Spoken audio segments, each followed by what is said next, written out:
تفسیر ضیاء القرآن جلد نمبر 3 21واں پارہ۔ بسم اللہ الرحمن الرحیم۔ سورہ روم آیت نمبر 54۔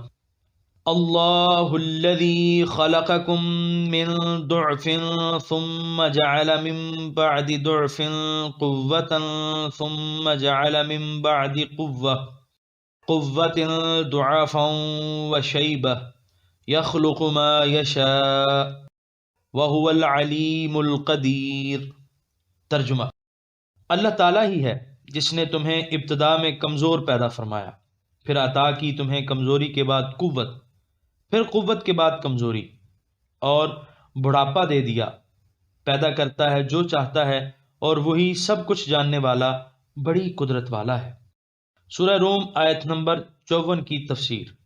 اللہ تعالیٰ کے علم اور قدرت کاملہ کی ایک اور دلیل پیش کی جا رہی ہے، یعنی اگر تمہاری نگاہ کائنات کی دوسری اشیاء تک نہیں پہنچ سکتی اور اللہ تعالیٰ کی قدرت کاملہ کے دیگر دلائل و شواہد سے تم استفادہ کرنے سے قاصر ہو تو کم از کم اپنی ذات پر ہی نگاہ ڈالو۔ جب تم پیدا ہوئے تمہاری ناتوانی اور بے بسی کی کیا کیفیت تھی، پھر رفتہ رفتہ تم جوان ہوئے، پھر تمہاری بدنی عقلی قوتوں پر شباب آ گیا، لیکن اس کے بعد پھر تمہارے ظاہری اور باطنی قوا میں کمزوری اور بڑھاپے کے آثار ظاہر ہونے لگے، یہاں تک کہ تم اپنا مقررہ وقت ختم کرنے کے بعد موت کی آغوش میں جا پہنچے۔ زندگی کے اس مختصر عرصے میں جن گوناگوں حالات سے تمہیں دوچار ہونا پڑا، قدم قدم پر جو حیرت انگیز تبدیلیاں تمہارے اعضاء میں اور ذہنی قوتوں میں رونما ہوئیں، ان کا اگر تم نے نظر غیر سے مطالعہ کیا ہوتا تو تم کبھی اپنے رب کی نافرمانی نہ کرتے، بلکہ صدق کے دل سے اس کی عظمت اور کبریائی کے سامنے سر نیاز خم کر دیتے اور شرح صدر سے پورے یقین کے ساتھ یہ اعلان کرتے کہ میرا پروردگار جس طرح چاہتا ہے پیدا فرماتا ہے، نہ اس کے علم سے کوئی چیز مخفی ہے اور نہ اس کی قدرت کے سامنے کوئی چیز ناممکن ہے۔ آیت میں من ضعف کا یہ مفہوم بھی بتایا گیا ہے کہ انسان کی تخلیق کمزور مادے سے ہوئی ہے، اور یہ معنی بھی کیا گیا ہے کہ انسان کی پیدائش ایسی حالت میں ہوتی ہے جب کہ وہ بالکل بے بس اور ناتواں ہوتا ہے۔ سورہ روم آیت نمبر 55۔ وَيَوْمَ تَقُومُ السَّاعَةُ يُقْسِمُ الْمُجْرِمُونَ مَا لَبِثُوا غَيْرَ سَاعَةٍ كَذَلِكَ كَانُوا يُؤْفَكُونَ۔ ترجمہ: اور جس روز قیامت قائم ہوگی قسمیں اٹھائیں گے مجرم کہ نہیں ٹھہرے وہ دنیا میں مگر ایک گھڑی، یوں ہی وہ پہلے بھی غلط بیانی کیا کرتے تھے۔ سورہ روم آیت نمبر 55 کی تفسیر۔ روز محشر جب مجرموں کو بارگاہ الہی میں جواب دہی کے لیے پیش کیا جائے گا تو وہ قسمیں اٹھا اٹھا کر کہیں گے کہ ہم تو دنیا میں پل بھر رہے ہیں، ہم سے اتنا سخت محاسبہ کیوں کیا جا رہا ہے۔ ان کی یہ صریح کذب بیانی قطعاً تعجب انگیز نہیں، کیونکہ ان کا تو یہ پرانا دستور ہے کہ وہ جھوٹ بولتے ہیں اور واضح عقائد کا انکار کر دیتے ہیں۔ یؤفکون کی تشریح کرتے ہوئے علامہ قرطبی لکھتے ہیں، یعنی دنیا میں بھی جھوٹ بولا کرتے تھے۔ پھر فرماتے ہیں کہ جب کوئی شخص سچائی اور بھلائی سے روگرداں ہو جائے تو اہل عرب کہتے ہیں کہ اوفک الرجل، اور وہ زمین جہاں می برسنا بند ہو جائے اس کو ارض مفوکۃ کہا جاتا ہے۔ سورہ روم آیت نمبر 56۔ وقال الذين اوتوا العلم والايمان لقد لبثتم في كتاب الله الى يوم البعث فهذا يوم البعث ولكنكم كنتم لا تعلمون۔ ترجمہ: اور کہیں گے وہ لوگ جنہیں علم اور ایمان دیا گیا انہیں کہ تم ٹھہرے رہے ہو نوشتہ الہی کے مطابق روز حشر تک، پس یہ آ گیا ہے یوم محشر لیکن تم نہیں جانتے تھے۔ سورہ روم آیت نمبر 56 کی تفسیر۔ اہل علم اور اہل ایمان ان کی اس کذب بیانی کی پرزور تردید کر دیں گے۔ سورہ روم آیت نمبر 57۔ فَيَوْمَئِذٍ لَا يَنفَعُ الَّذِينَ ظَلَمُوا مَعْذِرَتُهُمْ وَلَا هُمْ يُسْتَعْتَبُونَ۔ ترجمہ: پس اس دن نہ نفع دے گی ظالموں کو ان کی عذر خواہی اور نہ انہیں اجازت ہوگی کہ توبہ کر کے اللہ کو راضی کر لیں۔ سورہ روم آیت نمبر 58۔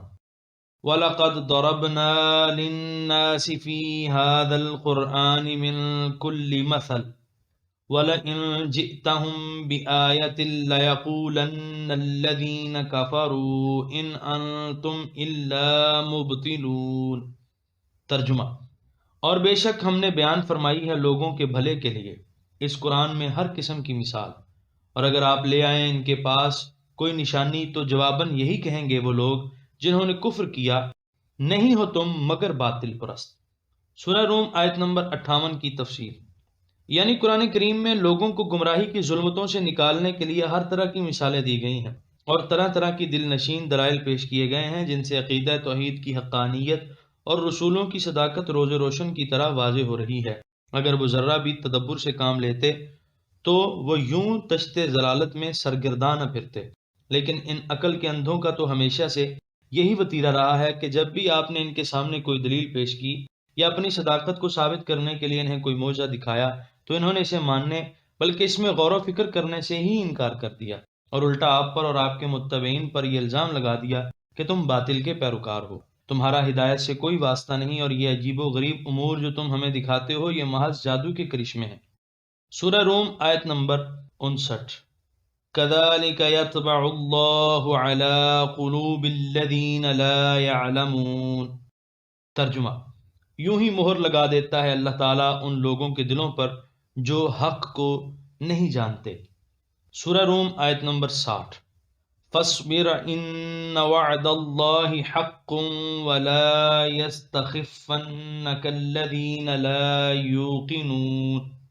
ترجمہ: سو آپ صبر فرمائیں، بے شک اللہ کا وعدہ سچا ہے، اور آپ کو پھسلا نہ دیں راہ حق سے وہ لوگ جو یقین نہیں رکھتے۔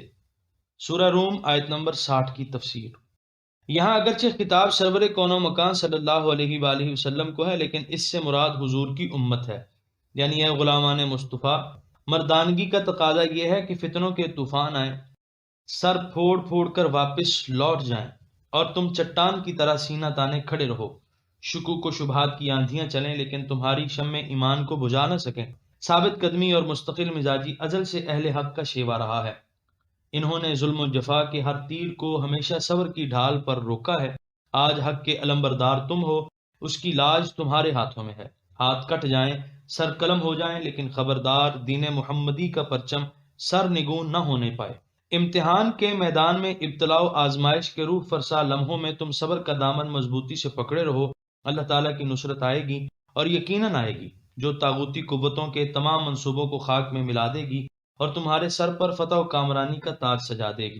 کسی کو بہلا پھسلا کر گمراہ کر لینے کو اہل عرب استخفا کے لفظ سے تعبیر کرتے ہیں۔ علامہ قرطبی اس کی تشریح کرتے ہوئے لکھتے ہیں، یعنی فلاں شخص نے فلاں کو بے وقوف بنا لیا اور اسے راہ حق سے ہٹا کر گمراہی کے راستے پر گامزن کر دیا جس پر وہ خود چل رہا تھا۔ اس آیت میں لا یوقنون کا لفظ بڑا توجہ طلب ہے، یعنی اہل ایمان کے یقین کو برباد کرنے والے وہ لوگ ہیں جو خود بے یقینی کی دلدل میں پھنسے ہوئے ہیں، وہ لوگ جو دولت ایمان سے مالا مال ہیں اور جن کے دلوں میں نور یقین اجالا کر رہا ہے، وہ اگر ایسے لوگوں کا اتباع شروع کر دیں جو اس نعمت سے بے بہرہ ہیں تو اس سے بڑا ظلم اور کیا ہوگا۔ آج جن حالات سے ہم دوچار ہیں، ایسے سنگین حالات سے امت مصطفیہ علی صاحبہ الف صلاۃ والسلام کو شاید ہی کبھی واسطہ پڑا ہو۔ اسلام کے دشمنوں کے پاس مہلک ترین اسلحے کی جتنی فراوانی آج ہے، پہلے کبھی نہیں ہوئی ہوگی۔ ہر اسلامی ملک ان کے فتنوں کی آماجگاہ بنا ہوا ہے، ہر اسلامی حکومت ان کی سازشوں سے لرزہ بر اندام ہے، لیکن ہمیں ان کے ایٹم بموں سے زیادہ خطرہ شکوک و شبہات کے ان لشکروں سے ہے جن سے وہ ہماری نظریاتی سرحدوں پر تابڑ توڑ حملے کر رہے ہیں اور ہمارے عقائد کے ہر مورچے پر شب خون مار رہے ہیں۔ کاش ہمارے نوجوان اور ہمارے سیاسی اور فکری قائدین اس آیت کے مضمون پر سنجیدگی سے غور کریں، اور شیاطین جن و انس میں سے جب بھی کوئی شخص پھونک مار کر ان کے یقین کے چراغ کو گل کرنا چاہے تو بے ساختہ اس آیت طیبہ کا ورد کرنے لگیں۔ یہ ایسی سپر ہے جس پر آپ اپنے جان و ایمان کے ہر دشمن کا وار بڑے وثوق سے روک سکتے ہیں، لیکن جرت اور حوصلہ مندی شرط ہے۔